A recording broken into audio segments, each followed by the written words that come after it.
Pero yo quisiera hacer una pregunta más allá. Las empresas dicen que los hospitales, las organizaciones de salud no gestionan bien el cambio, que es difícil cambiar. ¿Sí? ¿Cómo la ven las organizaciones de salud en cómo gestionan las cosas las empresas proveedoras de soluciones? Es decir, ¿qué necesitan hacer para nosotros esas empresas y cómo mejorarlo? Empezamos contigo, Fernando.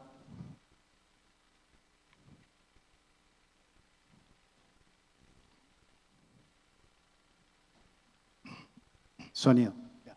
Gracias. Yo creo que el tema de la gestión del cambio pues es un trabajo realmente a cuatro manos. Pienso que no es responsabilidad únicamente de quien está proveyendo la tecnología. De hecho, pienso que es mucho más un proceso interno de cada organización en donde el ejercicio del liderazgo es fundamental. Sin liderazgo interno en la institución, pues no hay gestión del cambio, ¿no? Entonces todo parte por ahí. Claramente pues hay varias metodologías donde se puede adoptar las cosas, pero se parte mucho también desde entender la perspectiva del beneficio, pero también de la incomodidad que estamos resolviendo al traer esta nueva solución. Pero insisto mucho realmente en el liderazgo interno de la institución. O sea, tiene que empezar por la organización, no Sí, esperar que la empresa traiga una solución para la gestión del de cambio. acuerdo, sí señor. Ok, Arturo. Miren, yo en lo vivido en la Cardio, que es la institución que represento, hace más o menos 2 años el área de manejo de cambio se generó, ¿sí? Era un área que no teníamos al interior, nace desde la Dirección de Recursos Humanos y es un partner clave para todo lo que hacemos desde TI, ¿sí? Pero contundente. Yo creo que el proveedor llega con las mejores prácticas, pero ninguna de las instituciones, una es igual a la otra, ¿sí? Nuestra organización tiene 50 años, ¿sí? Nos transformamos, tratamos de ser referente, pero tiene ese legado de 50 años, ¿sí? Para traer tecnologías hoy día sin ese ingrediente de gestión de cambio, yo siento que no es exitoso. El proveedor la puede traer, pero si uno en su cultura, en su ruta de innovación, de transformación, no adhiere a estas áreas, sencillamente no se logra, ¿sí? ¿Qué hemos hecho al interior? Por ahí en algunas de las cosas que han hablado es, uno genera un cambio administrativo porque la ley lo exige, ¿sí? Viene la nueva versión de los RIBs, eso está asociado a la facturación, corra viejo, ¿sí? Pero cuando es de que ese registro clínico ya tiene que estar 100% completo, eso no es un proyecto tecnológico, eso es un proyecto de cambio hacia la población asistencial. Entonces, es el ingrediente que no solo garantiza, digamos, la madurez de los sistemas de información, sino el traer toda la tecnología que uno quiera traer. Eso se vuelve un ingrediente vital. Muchas gracias. Luz, Andrea. Bueno, nosotros somos una institución mucho más joven. Nacimos en el 2020, así que nuestros procesos están mucho más inmaduros, pero definitivamente para poder hacer toda esta integración tecnológica, el compromiso de los directivos en la parte administrativa e involucrar a todo el personal de salud, que finalmente es el que coloca y alimenta toda la información y nos provee de la data, hacerlo más cómodo, tener los oídos y las mentes muy dispuestas a sus necesidades, hace la diferencia en la resistencia que se pone al cambio en esos procesos de implementación de sistemas de salud. Nosotros vamos a tener uno prontamente, por lo joven de la institución no hemos tenido tantos, y una de las bases que tenemos para poder hacer una implementación exitosa es involucrar a todo este personal de salud que está tan agotado de que le impongamos cada vez más trabajo que los aleja cada vez más de poder tener una relación adecuada médico-paciente. Muchas gracias. Doctor Castillo. Bueno, adicional a lo que hablamos esta mañana, yo creo que en la fundación, hoy, en nuestra institución, en el Hospital Internacional, digamos, es mucho más fácil implementar algo nuevo. y yo pienso que todo el modelo que escogimos nosotros desde hace 25 años para gestionar el cambio eran las acreditaciones. Participar en acreditaciones, en premios, etcétera. Esa fue nuestra estrategia desde el año 2020. Perdón, 2000. Llevamos ya 24 años gestionando el cambio a través de procesos de acreditaciones, premios, etcétera. Porque eso implica una dinámica permanente. Entonces, lo que hablamos esta mañana, HIMSS, Joint Commission, etcétera. Entonces, la gente, todo el recurso humano está listo para aceptar cosas nuevas. Digamos, eso ha sido. Sobre todo en la parte de tecnología informática, entonces este cambio digital, haber hecho todo el ciclo de HIMSS fue fundamental. Porque es eso, es transformación digital. Es donde uno puede arrancar. Entonces, digamos, hay mucha disposición hacia eso y no tenemos, tal forma que ahorita implementar cosas nuevas, casi que el grupo lo está pidiendo. Y eso me parece muy extraordinario. Y estando en ese papel, ustedes son los que ponen las condiciones a las empresas, de exactamente qué necesito y cuándo lo necesito y cómo lo necesito. Claro, por supuesto. Aunque la gran mayoría de las veces lo hemos hecho in-house. Pocas veces hemos usado empresas, digamos, Joint Commission no usamos a nadie. HIMSS sí, obviamente exige un acompañamiento, y nos acompañaron muy bien, toda la cosa. Es mucho más complejo porque implica transformación de todos los procesos hacia esa cultura digital. Pero yo creo que eso nos ha servido muchísimo y ahorita que vamos a implementar esa otra cosa y esa otra cosa, e inteligencia artificial, eso, la gente ya es mucho más receptiva, todo el mundo, a decir, bueno, ¿qué hay que hacer? ¿Cómo lo vamos a hacer? ¿Cuál es el compromiso? Etcétera. Y me parece, pero eso ya es un proceso ya de desarrollo Es de cultura maduración digital. organizacional ya, ¿no? Es cultura organizacional, ya no Sí. hay que hacer cambios, ya los cambios vienen solitos. Pues Andrea, hemos hablado mucho de poner al paciente en medio de todo, de los procesos clínicos, de los procesos de atención, administrativos, y en el mundo digital se habla mucho y hay muchas discusiones y unos decimos una cosa y otros hemos estado en discusiones muy interesantes en otros paneles. ¿Cómo hacen ustedes para tratar de poner al paciente en medio de una implementación digital en salud? Pues como te decía, somos una institución muy joven, no hemos tenido muchas, pero todos los objetivos que se tienen frente a estas implementaciones nuevas de herramientas y sistemas digitales, los esfuerzos están centrados en minimizar el tiempo que pasa nuestro personal de salud dedicado a las herramientas para maximizar el tiempo que pasa con los pacientes y en todas las dudas que tiene su familia alrededor del tratamiento de sus pacientes. Eso para nosotros ha sido un estándar que estamos buscando en esas implementaciones jóvenes que estamos teniendo dentro de la clínica. ¿Cómo hacen esto? ¿Cómo están buscando hacer esto de otorgar información suficiente y a tiempo para la familia y para el paciente? ¿Qué es lo que hacen? Suena muy interesante esto. Pues digamos que en los servicios en los que más dedicación a la herramienta se tiene o más robustos son la información que se tiene que ingresar dentro de las historias clínicas.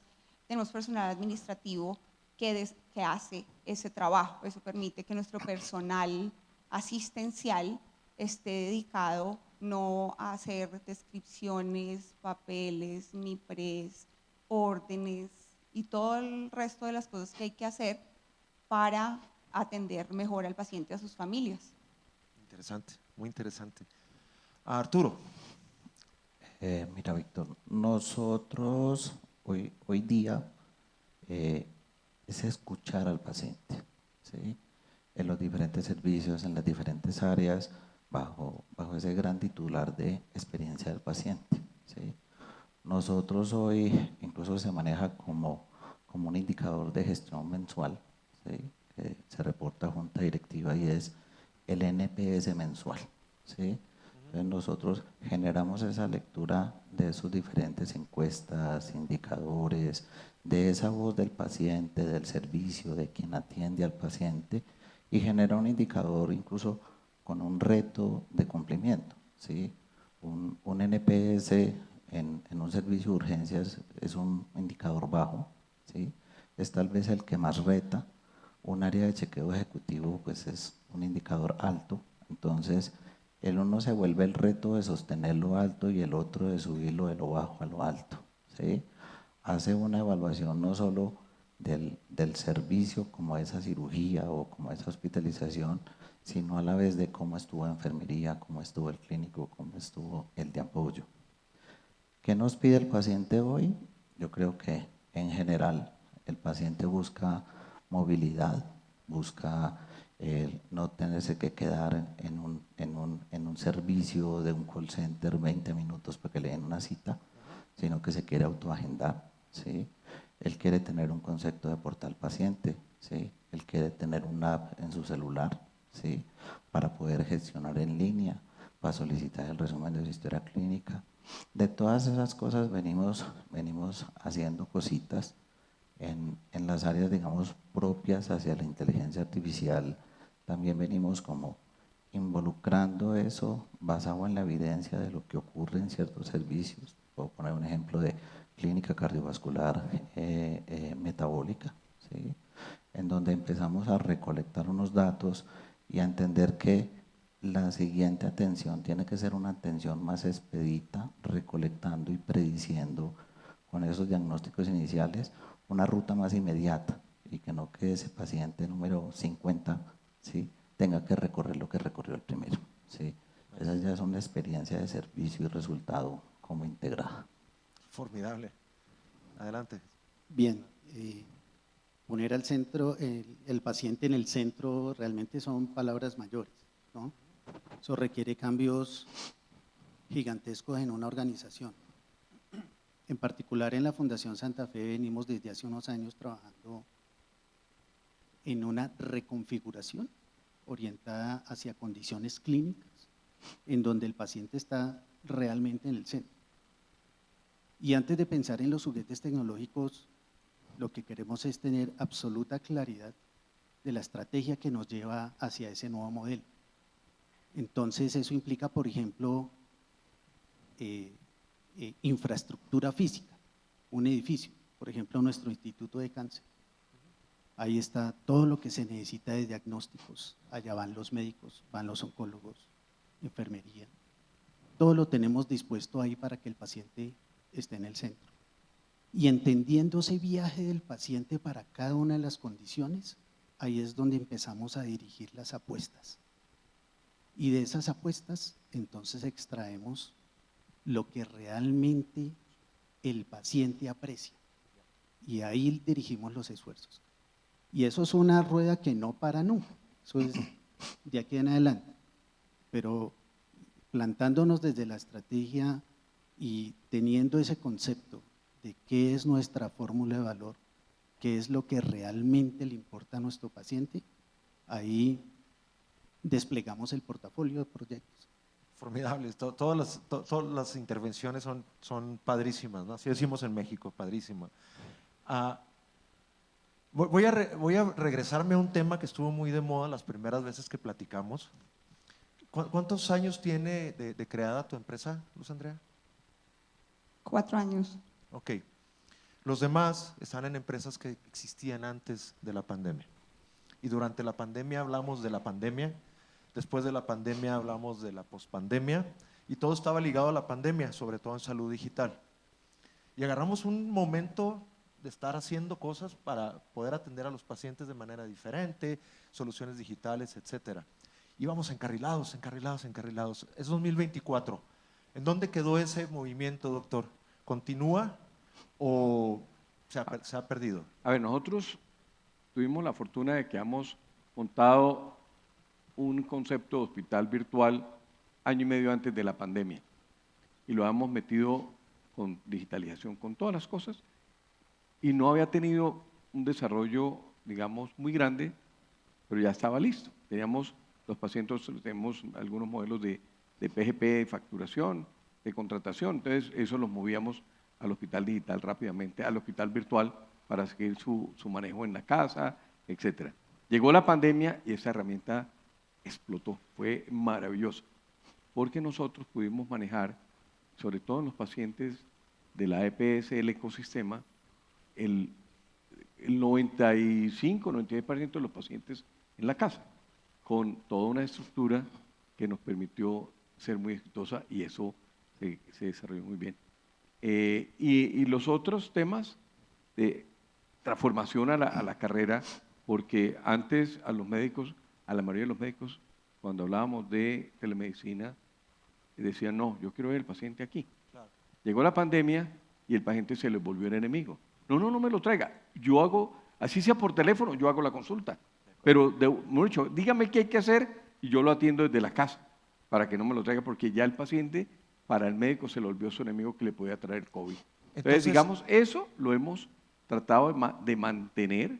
Claro, bajaron considerablemente las consultas, Claro. pero no al nivel de la pre, y estamos tratando ahorita de trabajar con la nueva gobernación del departamento para llevar todo este concepto gratis a todos los hospitales del departamento y tener una telemedicina generalizada. No es justo una persona 8 horas venir a una consulta Claro. y que le digan, oiga, está normal, vengan 3 meses. Sí, no trajo el papel, no lo puedo atender. Sí. Luz Andrea, te vamos a dejar al final.